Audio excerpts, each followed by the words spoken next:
Welcome to Mind Your Presence, a space where mindset meets soul work. I'm Crystal, and I'm here to help you transform how you think, how you feel, and how you show up for your life.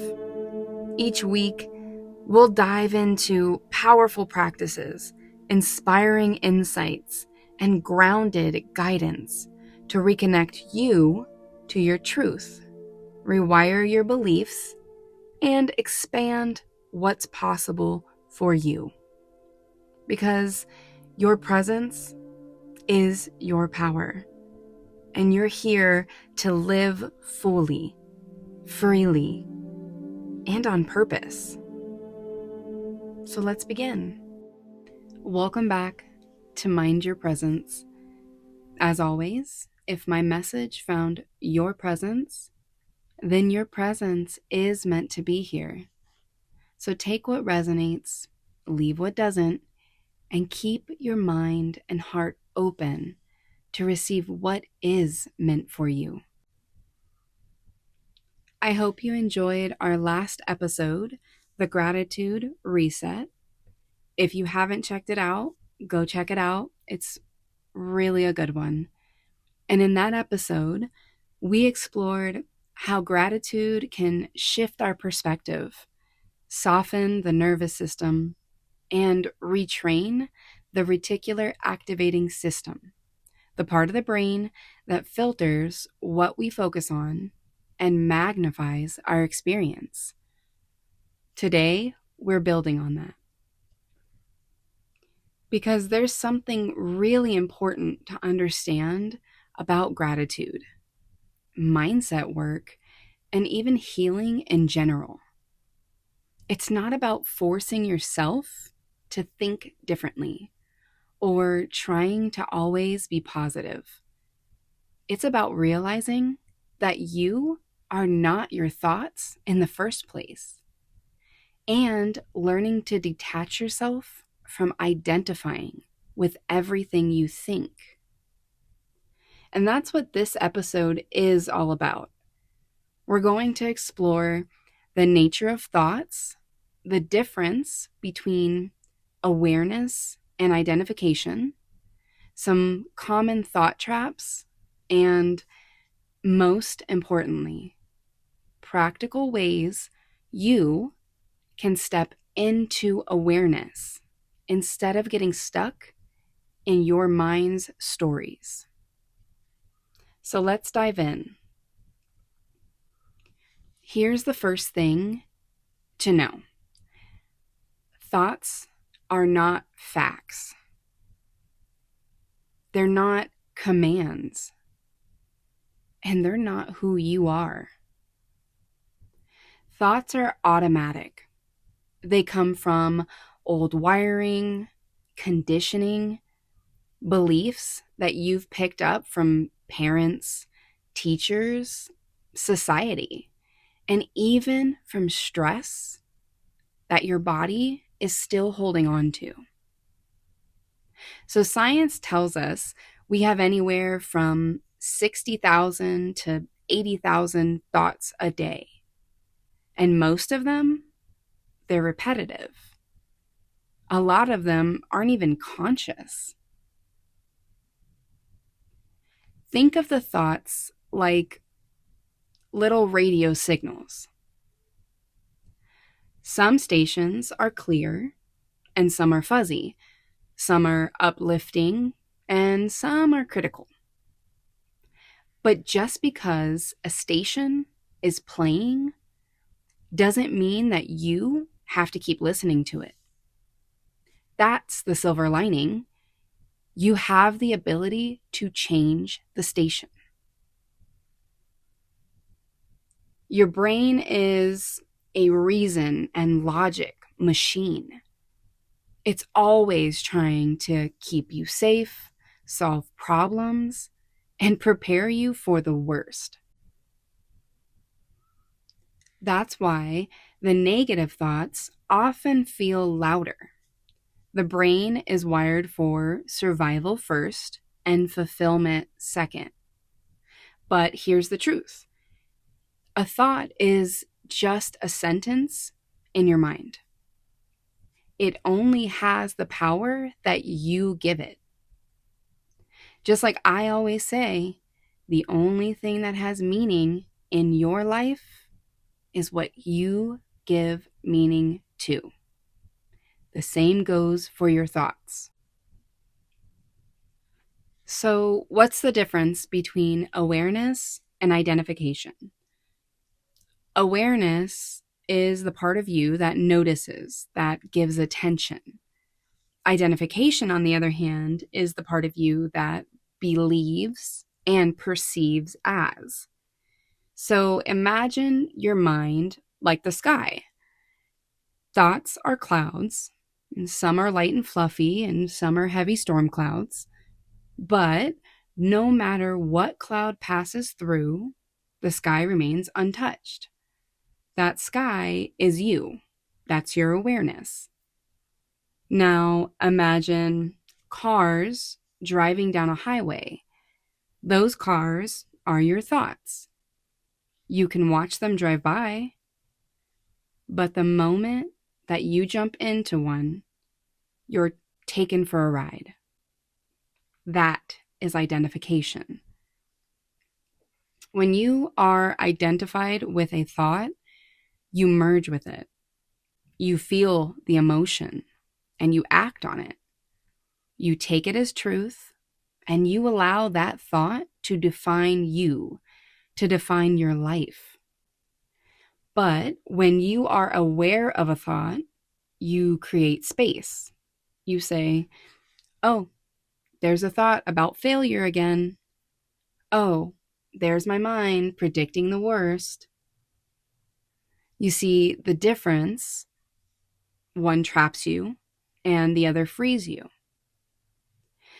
When you see your mind as the machine that it is, creating all these thoughts from external influences, and you identify as your awareness instead, you are able to control your narrative and in turn control your perception, your perspective, and your personal reality.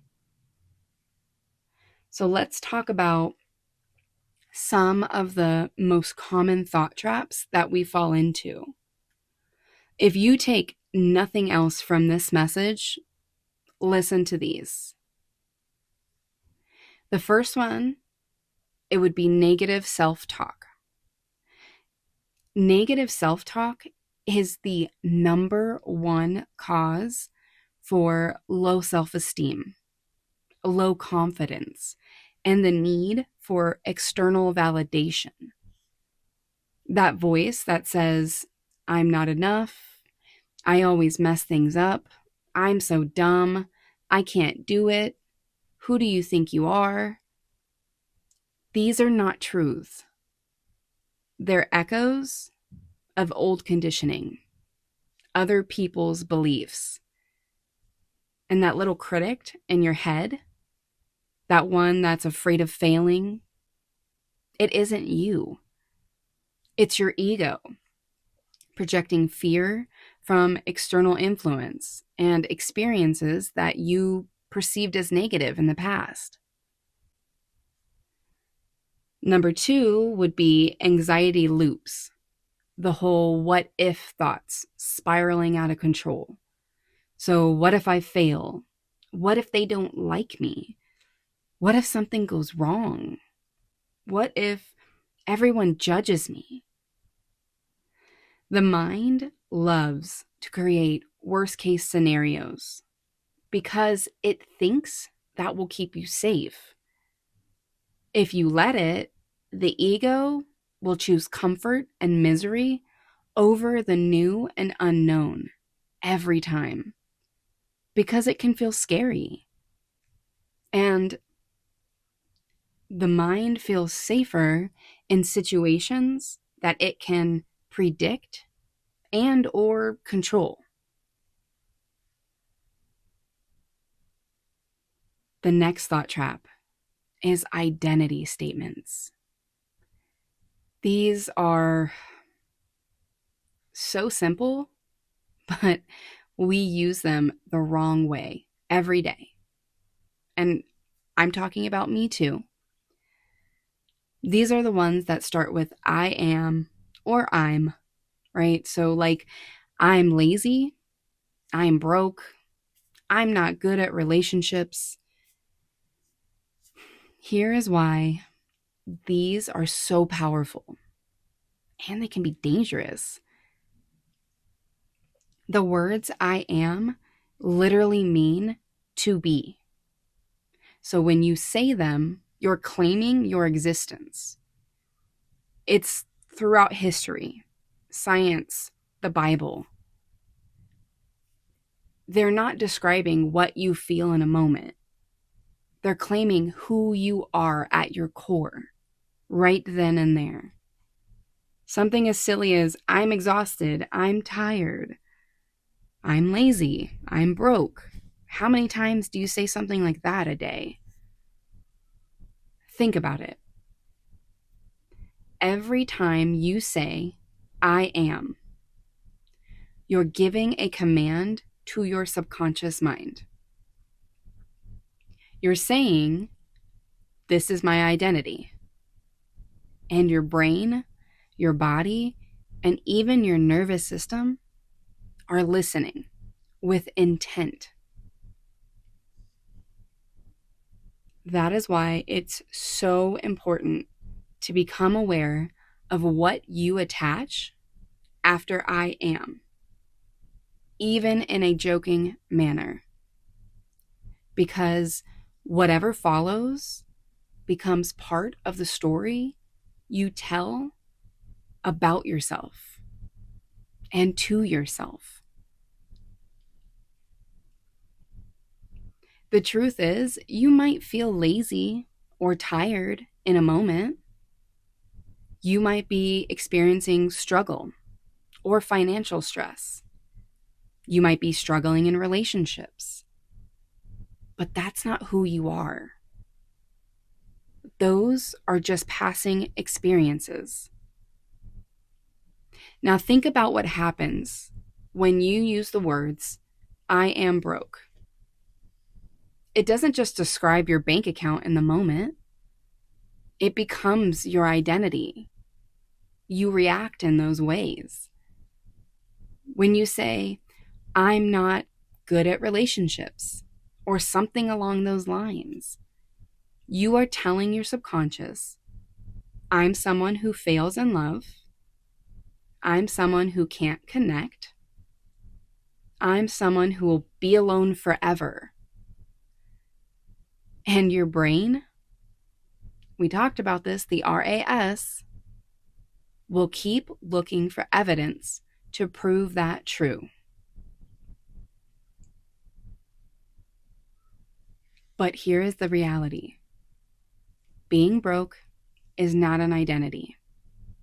It is a temporary circumstance. It can shift and it can change. And really, you're not bad at relationships. You're learning. You're healing, as we all are. You are uncovering patterns that maybe weren't healthy and growing into new ones. The best part, you're aware of it. When you attach whatever it is to I am, you lock it in as part of your existence. It becomes something you feel like you have to rewire. Because the more you say it, the deeper the belief becomes. So instead of I am broke, what if you shifted to I am rebuilding my finances? Or I am learning to manage my money in a new way? Or even I am open to new opportunities and abundance. Instead of I am lazy, try I am learning to rest and rebuild my energy. Or I am giving my body and soul the rest that feels intuitive. Best of all, instead of I am not good at relationships or whatever saying you say, you could say, I am learning how to love in healthier ways. I am learning how to love myself so I can love others. Or I am open to building connections that support who I'm becoming. Do you see the difference? You move from a fixed, limiting identity to an empowering one, to someone who supports themselves. And even if you don't want to say any of these, you can make up your own. The main point is to stop saying the negative phrases after I am. Replacing them with positive ones is just a good practice to build your self-trust and your self-love. Now, the last one, it's a little bit of a sneaky one because most of us don't realize that we're doing it. It would be the victim thoughts and your external blame. So this one can sneak up on us without us even realizing it. We don't try to play the victim, but when things feel overwhelming or we allow our ego to control our emotions, it happens. These are thoughts like, no one supports me. The world is against me. I know I can do it, but they don't want me to succeed. I'll apply for the job and I have all the credentials, but the manager hates me. Something like that. And this can be in any circumstance. These thoughts feel protective because they explain away the pain almost. It gives it a reason that we can't control. But they also strip you of your power because they place your growth in the hands of other people, external influence. The truth is, people's opinions and actions will always vary, and they don't really matter. But when you give away your sense of possibility to what others think or might think, you lose connection with your own power. It's not about denying that other people can hurt us or doubt us. It's about refusing to let those thoughts define who we are or what we're capable of. The problem isn't that we have these thoughts, because everyone does. The problem is when we believe them without questioning, when we accept them without having faith in our own strength, no matter what anyone else believes. So, how do we break free? I've got some practices that you can use that will help you step out of the thought and back into your awareness. So the first tool is something I call a mindfulness pause. Basically, when a thought comes up, especially a negative or critical one, instead of automatically believing it or reacting to it, you pause. You take one slow, conscious breath, and then you say to yourself, this is a thought, not a fact. See, most of us move through our day on autopilot. Thoughts appear, and before we even notice, we're already feeling the emotions that they've triggered. We're already acting from them.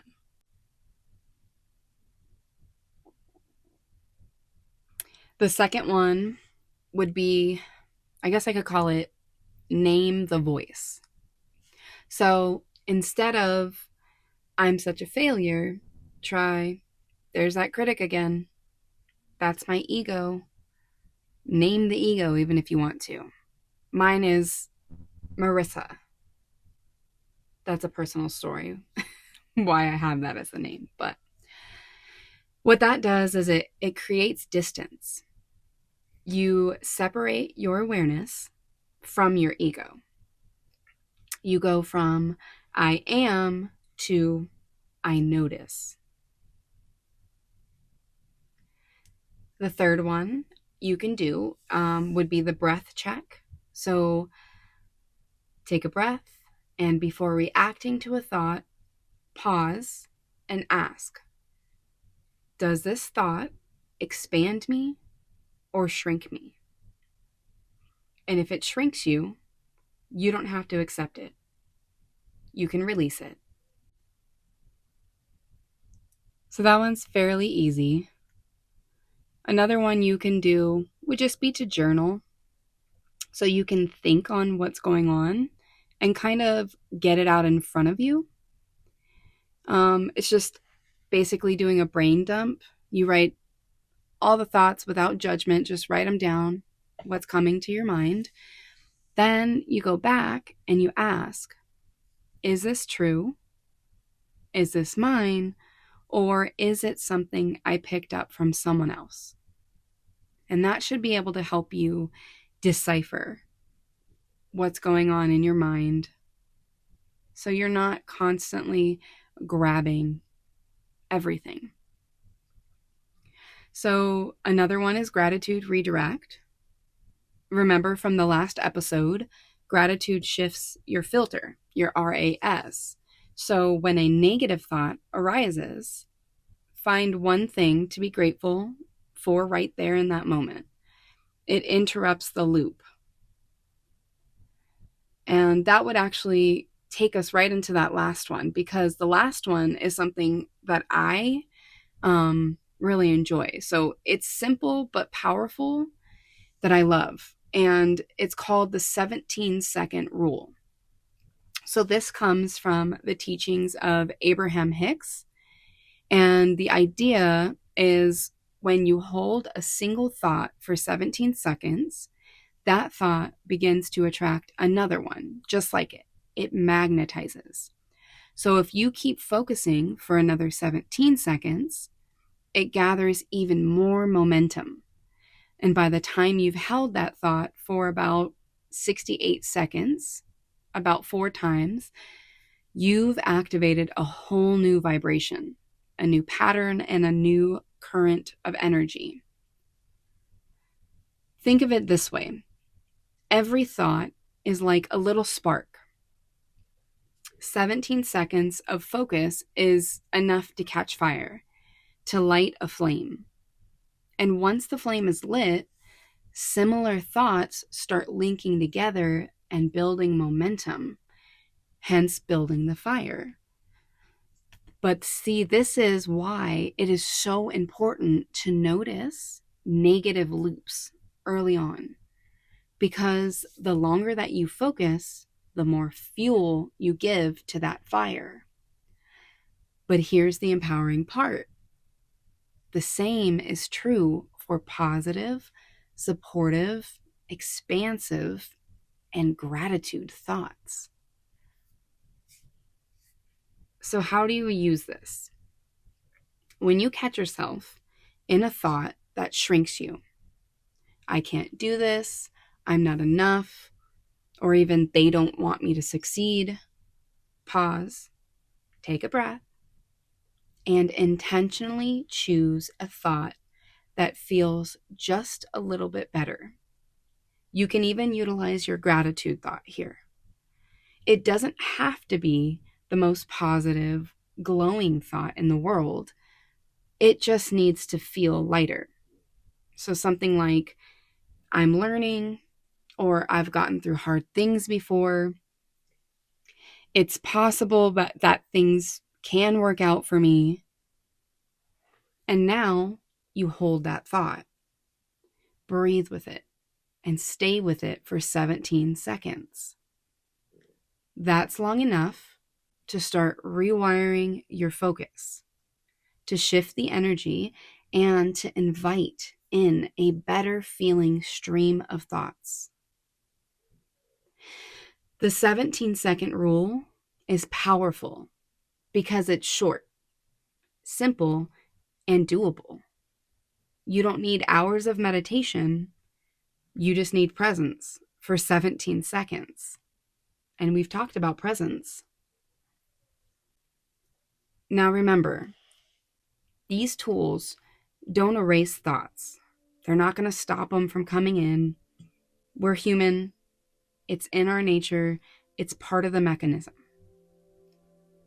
But these tools change your relationship with the thoughts. The ability to sift through them, not react to them. And that is what gives you power. So, all this is to say, make sure you know you are not your thoughts. You are the one who notices them. You are the awareness, not the ego or the machine. Remember, your awareness is the sky, and thoughts are just passing weather. The only things that have meaning in your life are the things that you give meaning to. Now, before we close, I want to challenge you to utilize this affirmation for the week. I am not my thoughts. I am the awareness behind them. Just repeat that to yourself every day. All right, thank you guys for joining me today on Mind Your Presence. If this episode spoke to you, share it with someone who needs the reminder that they are more than their mind, that they are worthy and worth more than what they think they are. And in our next episode, we'll go even deeper, exploring how emotions are messages, not enemies. But until then, take a deep breath, come back to your awareness, and remember, you are presence. So don't forget to mind it.